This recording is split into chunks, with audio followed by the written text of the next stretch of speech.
네, 문재인 대통령이 어제요 고용노동부 업무보고를 가졌습니다. 이 자리에서 고용 부진을 질타하면서 실질적인 성과를 주문했습니다. 정부는 급격한 최저임금 인상에 대한 보완책을 마련할 계획입니다. 박규준 기자와 자세한 내용 알아보겠습니다.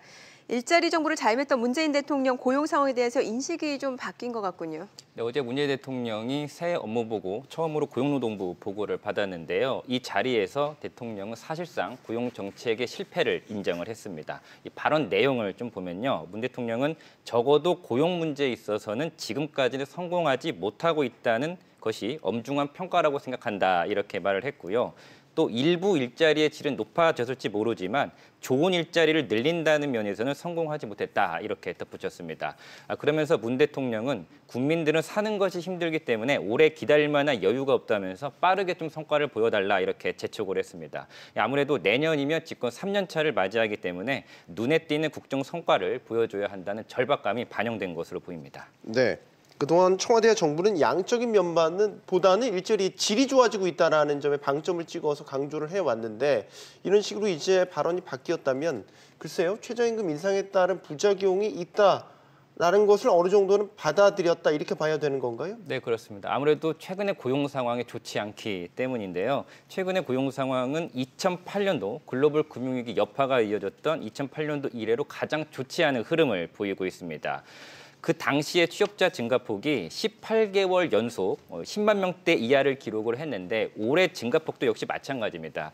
2월부터 시작을 해서 9개월째 현재도 10만 명대 이하를 기록하고 있는 상황인데요. 특히 한국 경제의 기둥이라고 할 수 있는 40대, 50대 실업자가 10월 기준으로 97만 명을 기록했는데 이게 1999년 이후 19년 만에 최대 수준입니다. 청년 실업률도 역시 좋지 않은 상황인데요. 한국은행 자료를 보면 25세부터 29세까지 청년 실업률이 9.5%를 기록했는데 일본이 4.1%, 그래서 우리나라가 청년 실업률이 2배 이상 높은 상황입니다. 네, 사실 그동안 급격한 최저임금 인상에 따른 고용시장 충격에 대한 지적이 계속돼 왔는데 홍남기 신임 경제부총리가 속도 조절에 나서겠다 이런 뜻을 다시 한번 시사했죠. 네, 그렇습니다. 어저께 홍 부총리가 취임식을 열고 기자간담회에서 관련 발언을 내놨습니다. 발언 내용을 보면요. 홍 부총리는 최저임금이 예상보다 빨리 올라서 부담을 주고 있다면서 내년 1분기까지, 그러니까 내년 3월까지 결정구조 개편 방안을 마련하겠다 이렇게 이야기를 했습니다. 아무래도 내년 5월이면 최저임금위원회에 최저임금이 결정되기 때문에 3월까지는 논의를 끝내겠다 이러한 취지의 발언으로 보이는데요.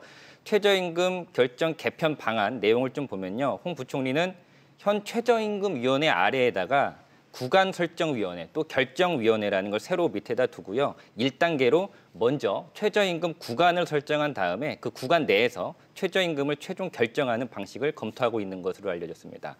어제 문 대통령도 고용부 업무보고 자리에서 최저임금 인상에 따른 영향을 좀 조사해달라 이렇게 지시를 했는데요. 문 대통령은 어제 발언에서 통계청이 조사한 원자료를 받아가지고 최저임금 인상으로 실직한 근로자를 실제 면접을 해보면 최저임금이 지금과 같은 속도로 갈지 아니면 속도 조정을 해야 되는지 충분히 알 수 있지 않을까 이렇게 답했습니다. 네. 자, 고용부 업무보고로 다시 한번 가보죠. 예. 그렇다면 최근 고용 상황이 워낙 안 좋기 때문에 이런 안 좋은 상황들을 개선시킬 방안들이 좀 나왔는지 궁금하네요. 네, 어제 업무보고에서 한국형 실업부조 이걸 도입하겠다는 내용이 눈에 띄는데요. 네. 2020년도에 한국형 실업부조 이걸 도입하겠다고 이야기를 했습니다. 쉽게 말하면 빈곤 계층에게 주는 실업수당 개념이라고 보면 되는데요. 이 한국형 실업부조의 지원 대상은 중위소득 60% 이하인 근로빈곤층과 중위소득 60에서 120% 청년층 가운데에서 구직 의욕과 지원 필요 등을 고려를 해서 20만 명에서 50만 명을 추려서 지원을 해주게 됩니다. 취업 지원 프로그램에 성실하게 참여한 사람에 한해서 한 달에 50만 원씩 최대 6개월 동안 구직 촉진 수당을 지급하는 방식으로 시행이 될 계획입니다. 네, 또 수당이군요. 자, 박규준 기자 잘 들었습니다. 잘 들었습니다.